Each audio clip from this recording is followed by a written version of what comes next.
There is a question that every human being at some point in their life has asked. Maybe you asked it as a child lying in bed staring at the ceiling, or as a teenager sitting in a history class wondering why none of it felt personal enough. Or maybe you are asking it right now, tonight, in whatever corner of the world you happen to be in. The question is simple, almost embarrassingly simple, but the answer reaches back so far and cuts so deep that scientists and philosophers and archaeologists have spent their entire careers chasing it without ever quite catching it. The question is this: where did we come from? Not you personally, not your family, not your country, not your civilization. I mean all of us. The whole messy, brilliant, violent, creative, inexplicable species that calls itself human. Where did we begin? Who were the first people to look up at the stars and wonder about them? Who were the first people to bury their dead, to paint pictures on walls, to sit around a fire and tell stories? Who were the first people who were, in any meaningful sense, us? Tonight, we are going to try to answer that. And I want to be honest with you from the start. The answer is stranger and more wonderful and more unsettling than you might expect. Because the story of how humanity began is not a clean, linear progression from primitive to advanced. It is not a march of progress. It is something far more complicated, far more human, and in some ways, far more beautiful. It is a story that involves creatures who were almost us but not quite, who built fires and made tools and cared for their sick, and who ultimately vanished from the face of the earth and left their bones for us to find and wonder about. It is a story about what makes a human being truly human, whether it is the shape of the skull, or the capacity for language, or the impulse to make art, or some combination of all of these things that we still do not fully understand. And it is a story that has been completely rewritten in the last decade, thanks to technologies that the scientists of 100 years ago, or even 30 years ago, could not have imagined. Technologies that let us read the actual genetic code of people who died 50,000 years ago. Technologies that have revealed things about our own origins so strange, so counterintuitive, so genuinely astonishing that they demand a complete rethinking of the old story. So pull your chair a little closer, turn the light down if you like. Let us go back. Way, way back. Let us go back to the beginning. To understand the first true humans, you first have to understand what came before them. Because the human story does not begin with humans. It begins with something older, stranger, and far more gradual. Cast your mind back roughly 60 million years. The dinosaurs are gone, wiped out by an asteroid impact and the cascading catastrophes it triggered. The world is warming. Forests are spreading across the continents. And in those forests, small, scrambling, tree-dwelling mammals have begun to diversify and spread in ways that none of their predecessors managed while the dinosaurs ruled. Among these mammals, one group begins to develop characteristics that will ultimately produce, after tens of millions of years of branching and diversifying and going extinct and surviving, a creature capable of asking where it came from. These are the primates. The order that includes the lemurs, the monkeys, the apes, and eventually us. The earliest primates are nothing impressive to look at. Small, nimble, large-eyed creatures adapted to life in the trees, gripping branches with hands that are already showing the early signs of the opposable thumb that will eventually become one of humanity's defining features. They are, in every meaningful sense, glorified squirrels.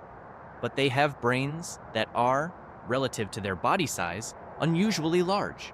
They have forward-facing eyes that give them the stereoscopic vision needed to judge distances when leaping between branches. And they have hands that can manipulate objects with a precision that most other mammals cannot match. These three things, large brains, binocular vision, and dexterous hands, are going to prove to be a combination of extraordinary consequence. For tens of millions of years, the primates diversify and spread. Some go one way and become the monkeys of the old world. Some go another way and become the monkeys of the new world.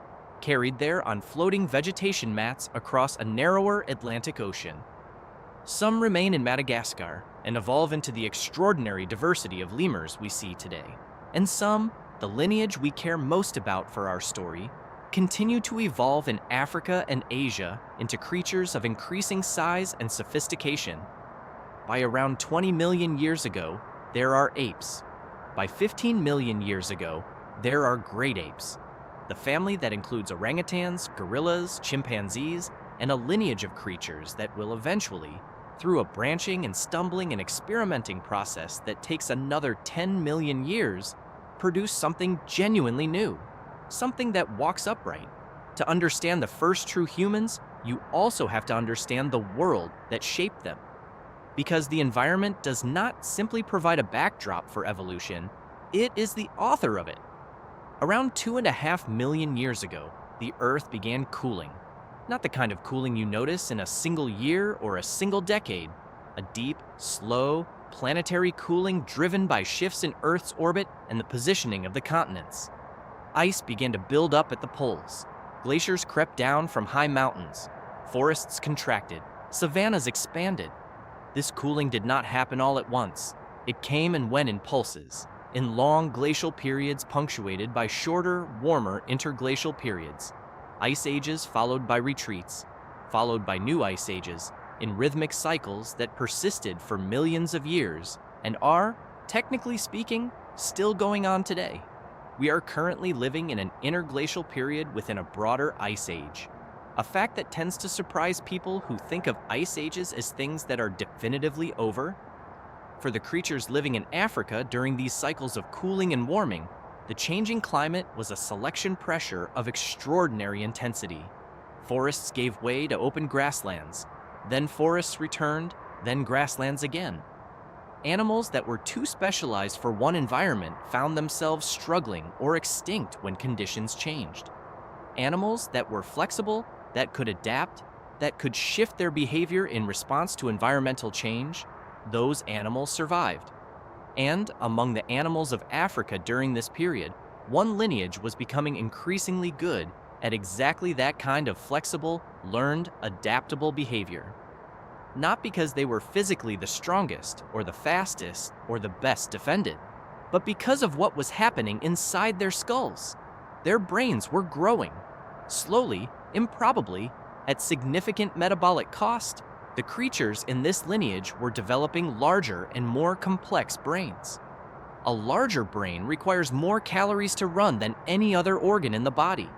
In an environment of feast and famine, of unreliable food sources and seasonal scarcity, carrying a large brain is a genuine biological gamble.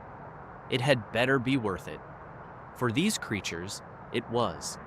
Because a larger brain meant more capacity for learning, for problem solving, for the kind of flexible behavioral response that allowed them to thrive in environments that were changing faster than biological evolution could track. The fossil record of this period is fragmentary and endlessly debated, but what is clear is that by around 2 million years ago, the genus Homo, the genus to which we belong, had emerged, and some members of that genus were beginning to move out of Africa into new landscapes, into a world they would begin to reshape. We need to stop and spend some real time with a creature that tends to get treated as a footnote in the human story. A creature lumped into a vague category of prehistoric humans and then quickly passed over on the way to the good stuff. Because this creature is not a footnote, it is one of the most fascinating, most controversial, and in some ways, most moving subjects in all of human prehistory. I am talking about the Neanderthals. The Neanderthal. The name alone carries a weight of cultural association. In common speech, calling someone a Neanderthal is an insult, a way of implying they are thick, brutish, unintelligent, uncivilized. This reputation is so deeply embedded in popular culture that it feels almost like a natural fact. Of course the Neanderthal was primitive. Of course it was inferior to modern humans. That is why it is extinct and we are here. Except that almost everything about that caricature turns out to be wrong. Neanderthals evolved in Europe and Western Asia, separate from the African lineage that would eventually produce modern humans, somewhere around 400,000 years ago. By the time our ancestors arrived in Europe from Africa, perhaps 50 to 60,000 years ago, the Neanderthals had been living in that landscape for 350,000 years. 350,000 years. The entire span of recorded human history is less than 6,000 years.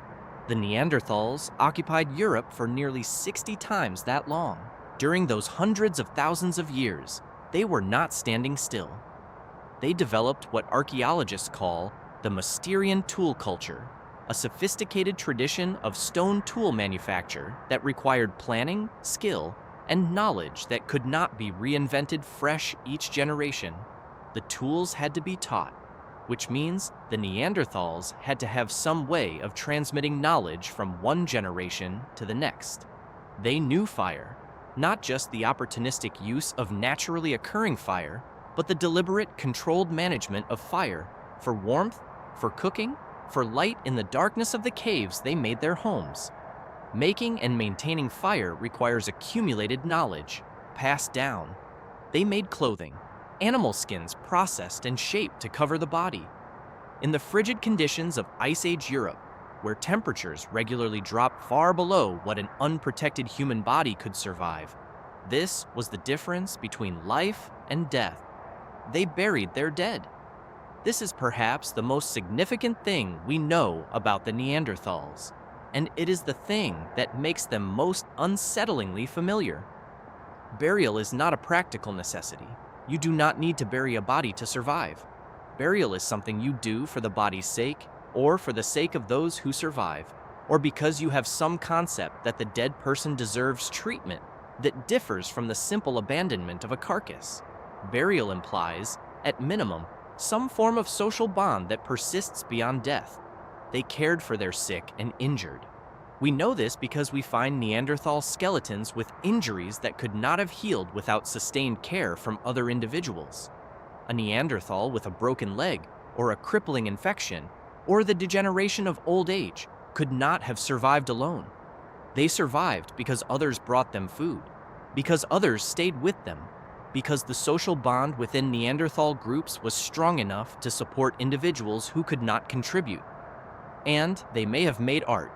Pigmented markings in some European caves are dated to periods before modern humans arrived. Shells with perforated holes that seem to have been worn as ornaments. Eagle talons with cut marks suggesting deliberate collection for symbolic purposes. Whether all of this constitutes art in the full sense is genuinely uncertain. But the impulse behind it, the impulse to mark, to decorate, to make something whose value is not purely utilitarian, seems to have been present. So who were these beings? Were they people? H.G. Wells, writing in 1922, was cautious. He noted the heavy brow ridges, the forward-jutting jaw, the lack of a chin, the differently proportioned brain, and he classified them as something other than true men. Not quite people in the full sense, but something adjacent, almost human. And 100 years ago, that was as far as the science could take you. You had bones and stones and some burned hearths. The inner life of the Neanderthal was completely inaccessible. Then DNA happened. What I am about to describe is one of the most extraordinary scientific achievements in the history of human knowledge, and it happened relatively recently. Most of the pivotal work was done between 2010 and 2025, and it has completely overturned the old understanding of the Neanderthal story. For most of the 20th century, scientists assumed that Neanderthals were simply extinct.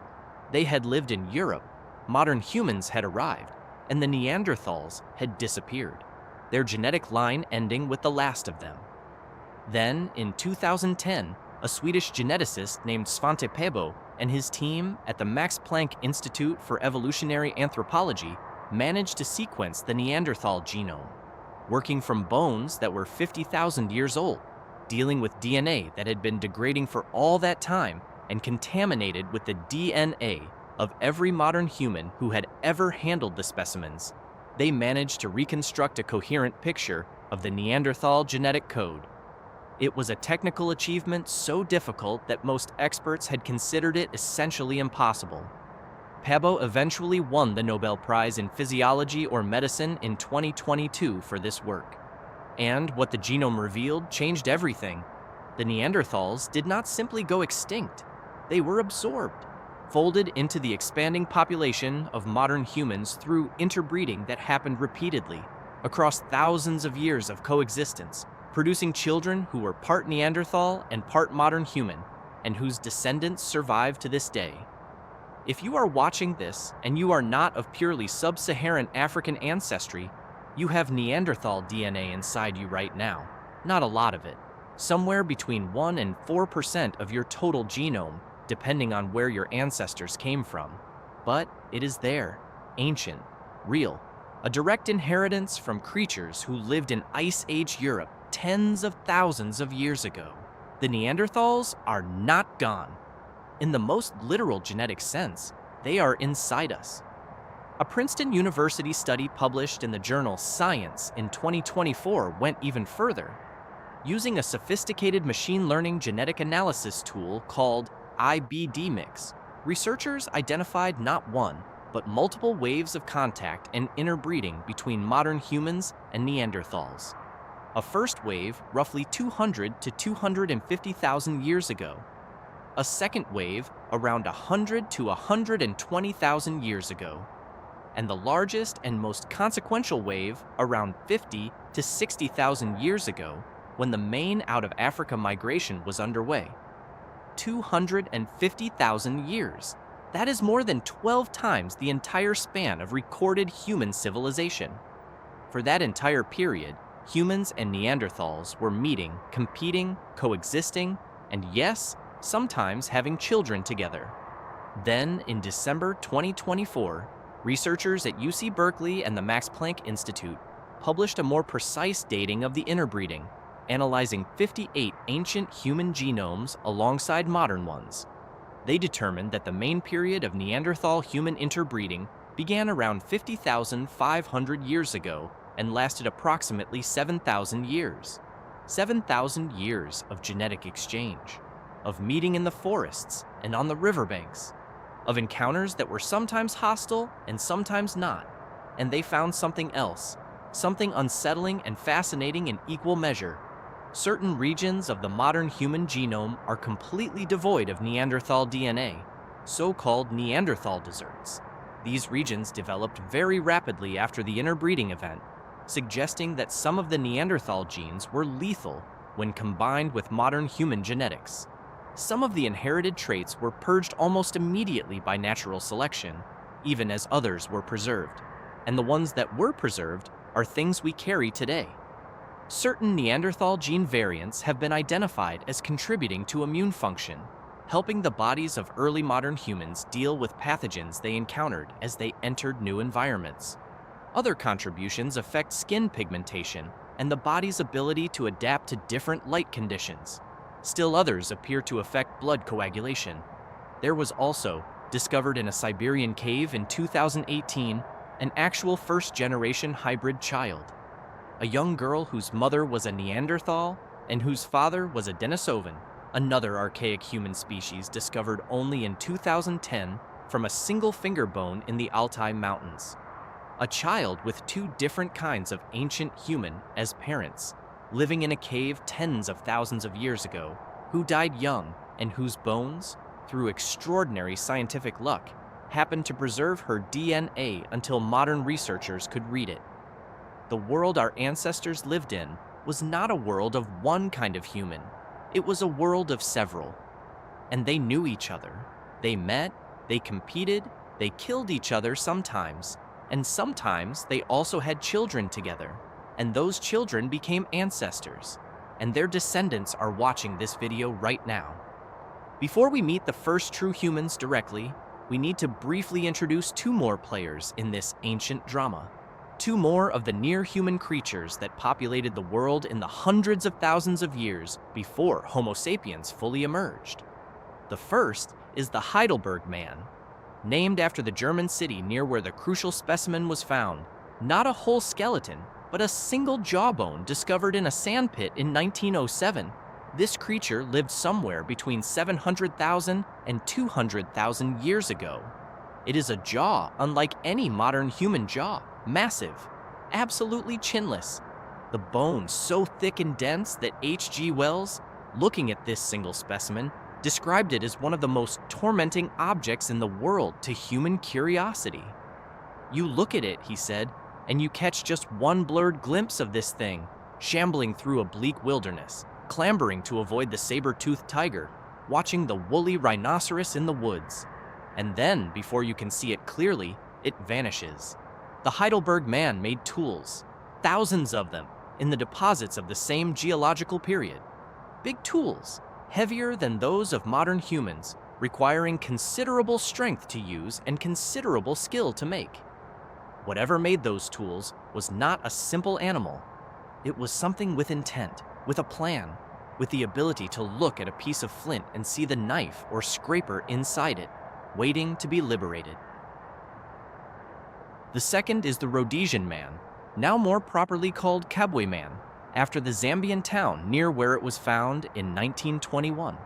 A skull of extraordinary character, human in many ways, with a brain positioned more erect on the backbone than the Neanderthal, with teeth and bones that are quite human in their proportions, but with a face that is deeply archaic, enormous brow ridges overhanging the eye sockets, a ridge running along the middle of the top of the skull, features that belong to something older and more primitive than any modern human face. This creature was a bridge, something genuinely intermediate between the archaic humans of the deep past and the anatomically modern humans who would eventually emerge. Where it sits precisely in the human family tree is still a matter of active scientific debate, but it reminds us of something important. The emergence of modern humans was not a single event. It was not a moment. It was a long, gradual process of biological change, happening across the vast landscapes of Africa and Eurasia over hundreds of thousands of years. The human family tree is not a clean line. It is a tangled bush of branches and crossings and extinctions and survivals, with deep roots that reach back to the very beginning of the Pleistocene ice ages, and a crown, our own living species, that still carries in its DNA the genetic legacy of some of those other branches that we thought had vanished completely. Now we arrive at the moment the story has been building toward, the moment when the genetic experiments, the evolutionary pressures, the long, slow process of brain growth and skull reshaping and behavioral innovation finally produced something recognizably, undeniably, fully human. H.G. Wells places this moment in Western Europe, in France and Spain specifically, because that was where the earliest evidence had been found when he was writing in 1922. He was right about the people.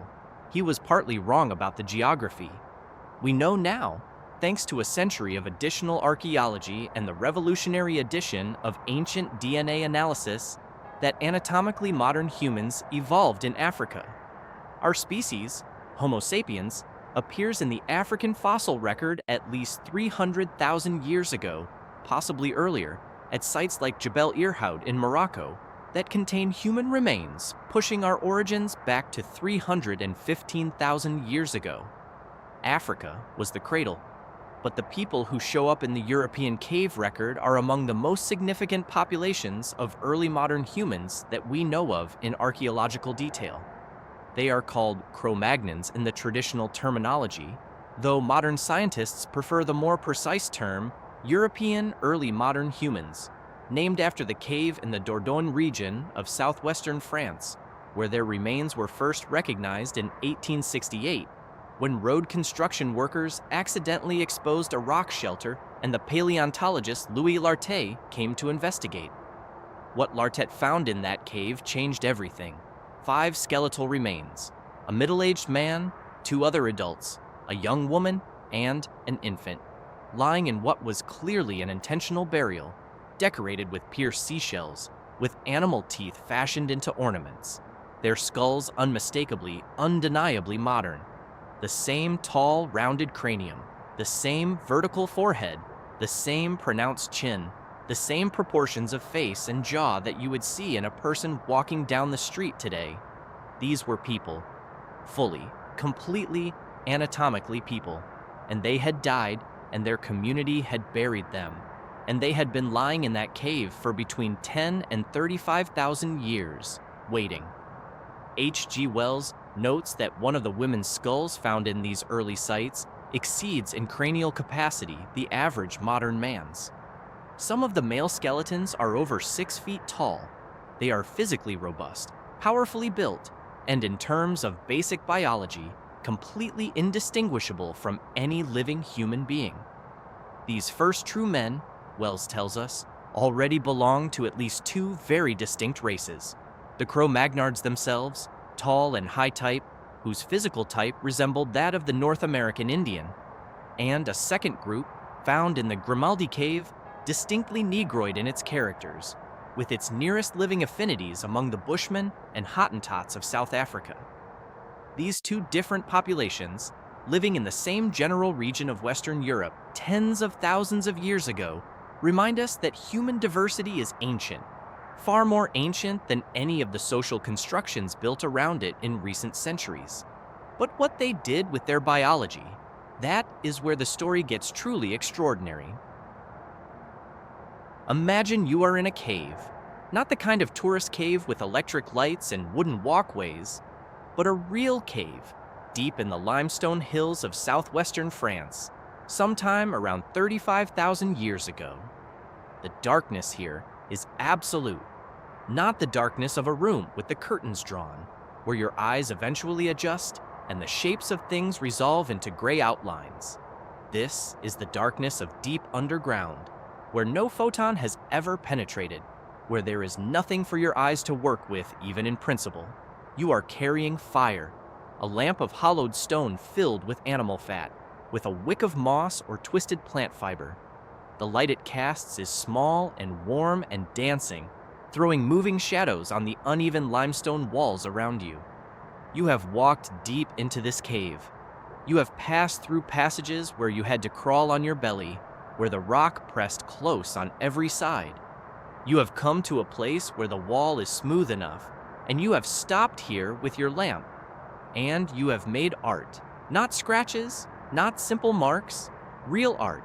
Sophisticated, observationally accurate, emotionally charged depictions of the animals you know: horses, bison, mammoths, rhinoceroses, aurochs. The painter of the horses in the Chauvet Cave in the Ardèche region of France, dated to somewhere between 32 and 36,000 years ago, understood how to suggest depth by overlapping figures, understood how to convey the bunching of muscle and the angle of a head turning, understood how to capture the essence of hoarseness in a few decisive lines drawn in charcoal on limestone. And they did all of this in the dark, deep inside caves, far from the entrance, far from daylight. Which raises a question that has fascinated researchers since these paintings were first discovered in the late 19th century. Why? If you wanted to make art for the pleasure of representation, or to teach young hunters what the animals they were pursuing looked like, you could do that at the cave entrance in the daylight. You did not need to carry your lamp into the absolute darkness of the deep cave, unless what you were doing was ritual, unless what you were doing was sacred. This is the interpretation that most researchers now favor. The deep caves of France and Spain were not art galleries, they were temples, spaces set apart from the ordinary world of hunting and sleeping and eating, spaces where the boundary between the human world and whatever other world these people believed in was thin enough to be crossed. The paintings were not decorations, they were invocations, communications, marks made in the liminal zone between the known and the unknown. We cannot know exactly what the religious beliefs of the Cro-Magnon people were, but the evidence of deliberate burial, of cave painting, of carved figurines, including the extraordinary Venus figurines found across a vast swath of Europe dating to 30,000 years ago or more, all of this points to a rich inner life, a world of belief and symbol and meaning that was already fully formed. These were not creatures just beginning to think. They were creatures who had been thinking, deeply and symbolically, for a very long time. One of the most surprising things that H.G. Wells notes, and it deserves repetition and emphasis because it is so counterintuitive, is that the bone needles made by the Cro-Magnon people of the Paleolithic era were technically superior to any needles made by the Romans thousands of years later. He quotes the French archaeologist Gabriel de Mortillet. The bone needles of this age are much superior to those of later, even historical times, down to the Renaissance. Pause on that for a moment. The Romans were one of the most technologically sophisticated civilizations in the ancient world. They built aqueducts, concrete structures that still stand today, sophisticated road networks, indoor heating systems, and yet, for a simple sewing needle, the bone needles of Ice Age hunters were better. What does this tell us? It tells us that skill and sophistication are not simply functions of civilization. They are functions of need, of accumulated knowledge, of the specific pressures that a particular way of life creates. The Cro-Magnon peoples lived in Ice Age Europe. Their survival depended on clothing that could keep them alive when temperatures dropped to levels that would kill an unprotected modern human in hours. To make that clothing, you need needles. And the needles you make, when your life depends on the quality of the seam they produce, tend to be very good needles. The Romans, with their warmer Mediterranean climate, their access to woven cloth, their less demanding relationship with cold, had less existential urgency driving needle refinement. Good enough was good enough. This principle, that technological achievement is driven by pressure and need rather than by some inevitable march of progress, is one of the most important things to understand about early human history. The Cro-Magnon people were not less sophisticated than the Romans. They were differently sophisticated, shaped by different demands. Their tools evolved over the period that archaeologists call the Upper Paleolithic, which spans roughly from 50,000 to 12,000 years ago. The earliest tools are already considerably more refined than the heavy, crude implements of earlier periods. Spears and spear throwers, devices that effectively extended the length of the throwing arm and dramatically increased the speed and force with which a spear could be hurled. Harpoons for fishing, hooks of bone and ivory, awls for piercing leather, scrapers for processing hides, burins for engraving bone and antler, and yes, needles. Extraordinary needles, some so fine that you need a magnifying glass to see the eye.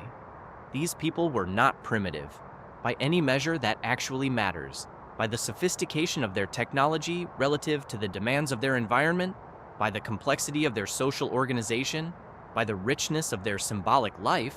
They were fully human, completely, recognizably human. They were us, dressed in furs, living in a colder world. When the Cro-Magnon people arrived in Europe, they did not arrive into an empty landscape. The Neanderthals had been there for hundreds of thousands of years, and the evidence, particularly the genetic evidence that has accumulated over the past 15 years, tells us that what happened when these two groups met was not a simple story of one replacing the other. They coexisted. For somewhere between 6,000 and 7,000 years, modern humans and Neanderthals lived in the same general landscape. Not always in the same places at the same time, but in overlapping territories, in close enough proximity that they must have encountered each other regularly. What those encounters were like is something we can only speculate about. There was certainly competition. The two groups were hunting the same animals, using the same caves for shelter, drawing on the same resources. Competition for resources between two cognitively sophisticated species is not usually gentle. There was almost certainly violence. We have fragmentary evidence, in the form of Neanderthal bones with cut marks, that the violence occasionally went to the most extreme possible place. But there was also, as the DNA makes absolutely clear, something else. There was sex. Repeated consequential interbreeding happening across a period of 7,000 years that left Neanderthal DNA in the genomes of every non-African person alive on Earth today. Think about what that actually means. The Neanderthals we think of as extinct, as defeated, as replaced, they live in us. The children that were born of those encounters between modern humans and Neanderthals in the forests and on the riverbanks of Ice Age Europe, those children grew up and their children grew up and their children's children grew up, and somewhere in that line of descent, some of them became ancestors of every person alive today who is not of exclusively sub-Saharan African origin. The meeting of the Neanderthals and the Cro-Magnons was not simply the replacement of one species by another, it was emerging, partial, unequal, probably often violent, but real. We are the product of that merging. H.G. Wells, writing 100 years ago from bones alone, could not have known this. He thought of the Neanderthals as a dead end, a failed experiment, a branch that did not survive. He was wrong about the legacy. When your immune system mounts a specific kind of defense against a pathogen, or when your skin responds in a particular way to UV light, it is entirely possible, in some cases even likely, that you are experiencing the ancient biology of a people who walked the Ice Age landscape of Europe 350,000 years ago. We are their descendants too. H.G. Wells was careful to note in 1922 that the concentration of early true human remains in France and Spain did not necessarily mean that Europe was where modern humans first appeared.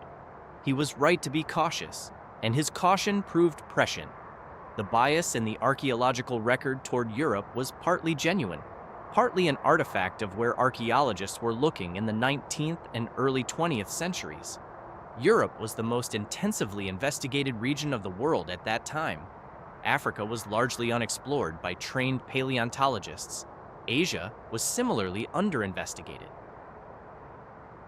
As the 20th century progressed and fieldwork expanded to Africa, the picture changed dramatically.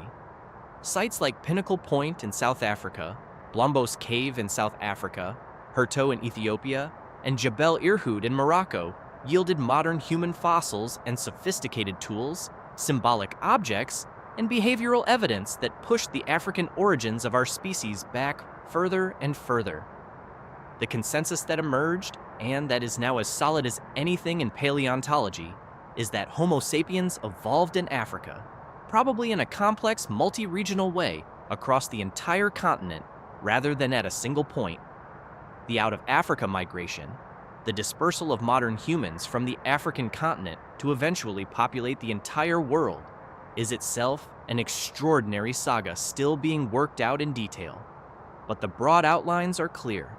Sometime around 60 to 70,000 years ago, a relatively small group of modern humans, possibly no more than a few thousand individuals, left Africa.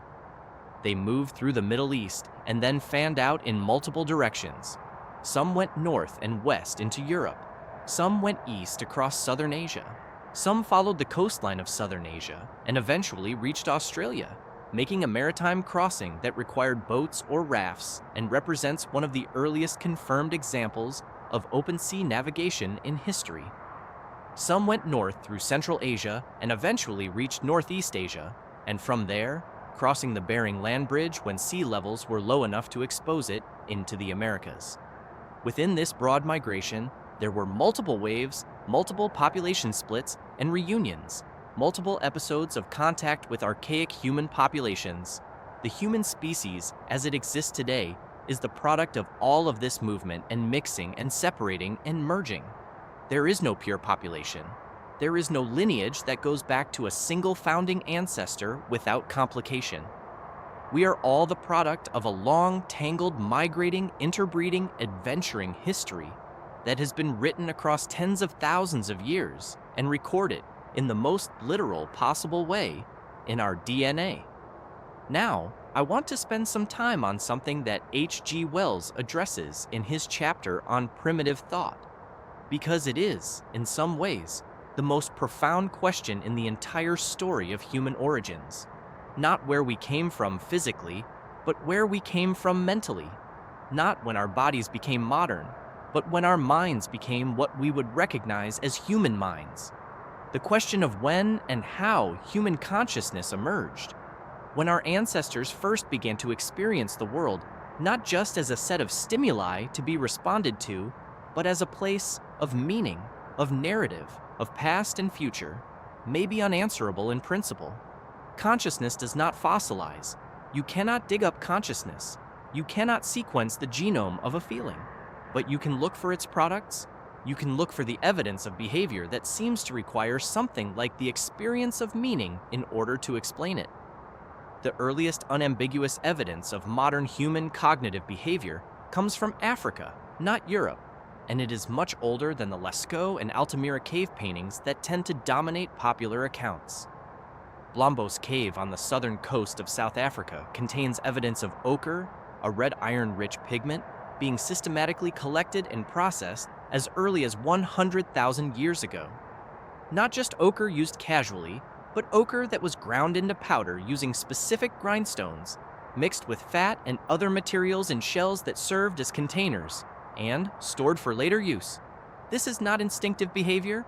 This is planned, deliberate, purposeful processing of a material for some use that goes beyond the purely practical. Ostrich eggshell beads from South Africa dated to around 80,000 years ago. Perforated shell ornaments from North Africa and the Middle East dated to the same period.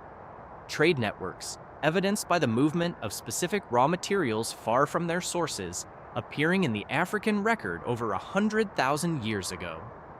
The capacity for symbolic thought, for the kind of thinking that says this object stands for something beyond itself, this mark means something. This arrangement of materials communicates a meaning the materials alone do not carry.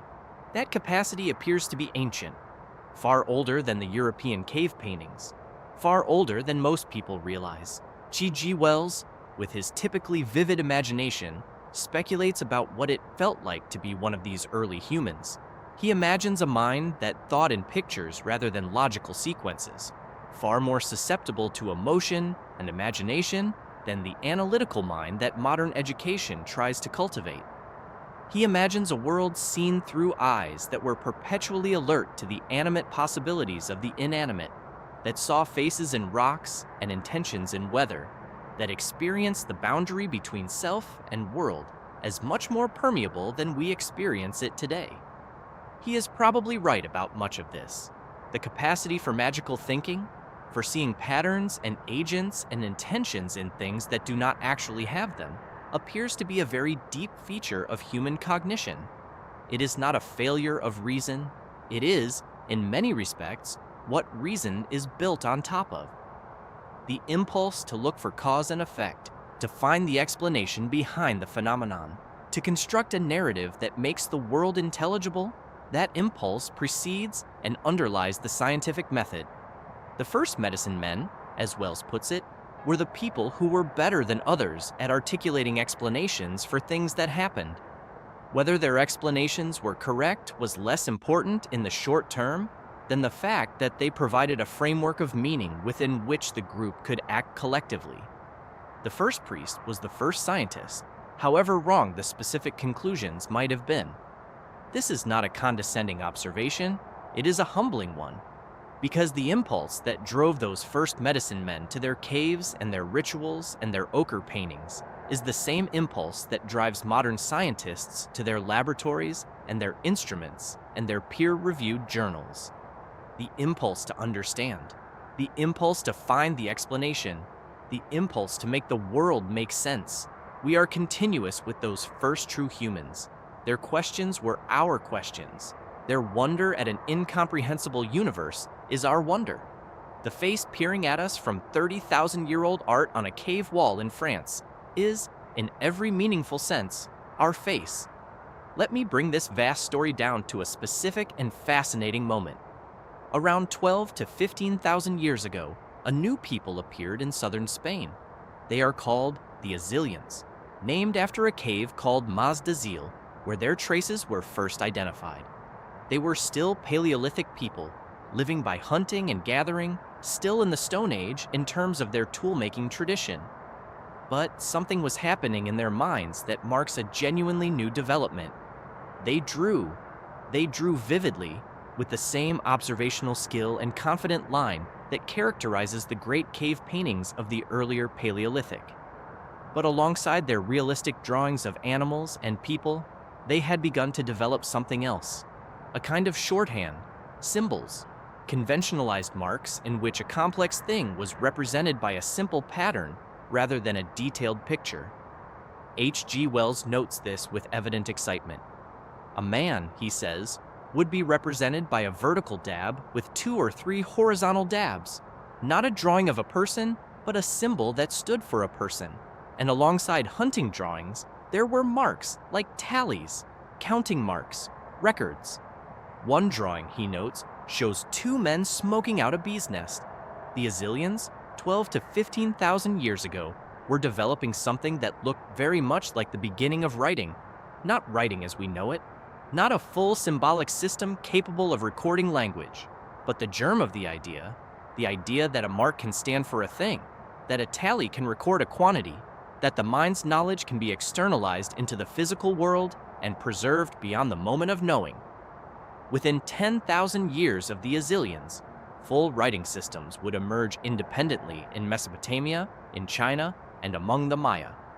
The cuneiform of the Sumerians, the hieroglyphs of the Egyptians, the oracle bone script of the Shang dynasty, all of these were the full flowering of an idea that was already germinating in a Spanish cave 12,000 years ago. And what is writing in the deepest sense? It is memory made permanent. It is the extension of the individual mind's capacity beyond the span of a single life. It is the creation of a shared, accumulated, transmissible store of knowledge that can grow from generation to generation without losing what came before. Writing is what allows civilization to exist. Without it, everything has to be relearned from scratch in every generation. Knowledge can only travel as far as the people who carry it can walk. With writing, knowledge accumulates, it compounds, it can be tested and refined and built upon and argued with and synthesized in ways that oral tradition alone cannot support. The Azilians with their tally marks on cave walls in Spain, the Cro-Magnons with their ochre paintings deep in limestone chambers, they were both circling around the same great human achievement, the achievement of externalizing the mind, of making the invisible visible, of leaving some record that said, I was here, I thought this, I made this. We are their heirs. There is one more thing that needs to be said before we finish tonight, and it requires a small detour into the history of science itself, because it is a story about how wrong we can get things even when we are trying very hard to get them right, and about how science eventually corrects itself even when the correction takes decades. H.G. Wells, in his account of early human remains, describes with evident fascination a creature found at Piltdown in Sussex in 1912. A thick subhuman skull and a chimpanzee-like jawbone discovered in a gravel pit, apparently belonging to the same individual, which were together interpreted as the remains of a being so far back in the human evolutionary line that scientists gave it a name, Eoanthropus, the Dawn Man. Piltdown Man was for 40 years one of the cornerstone specimens in the story of human evolution.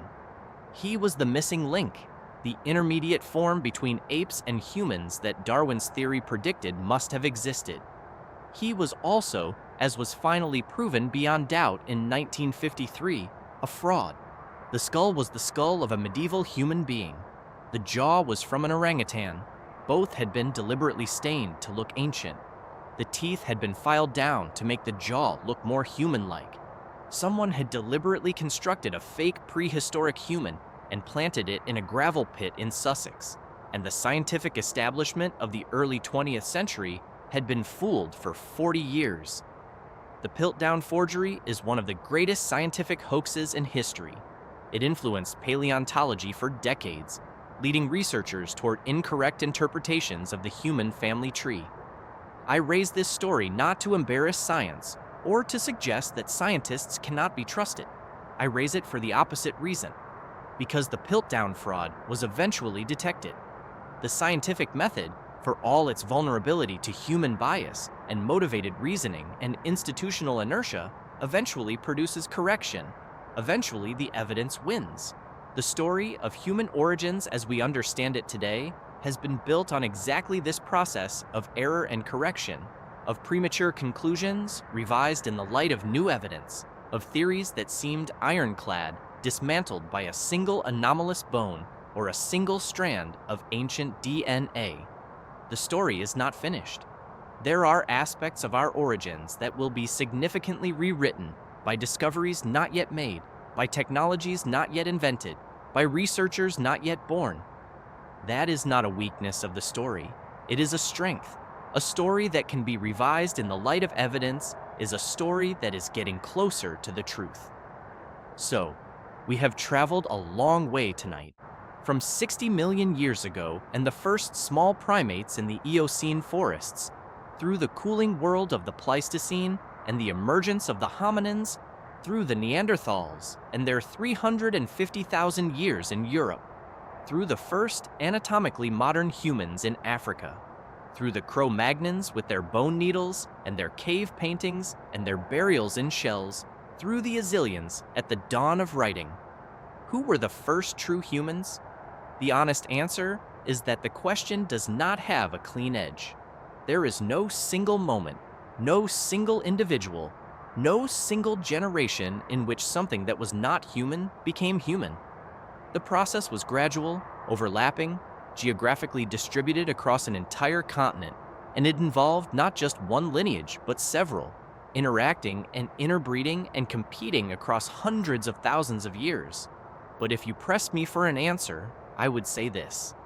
The first true humans were the ones who made art in the dark, who carried a lamp deep into a limestone cave and painted horses on the walls, not because it fed them or kept them warm or made them safer, but because something in them demanded it, because the world was not enough as it was, because they needed to make something that would outlast the moment of making it, because they had already a sense that meaning mattered, that beauty mattered, that the act of representation was an act of reaching out across time and saying, I saw this, I felt this, I was here.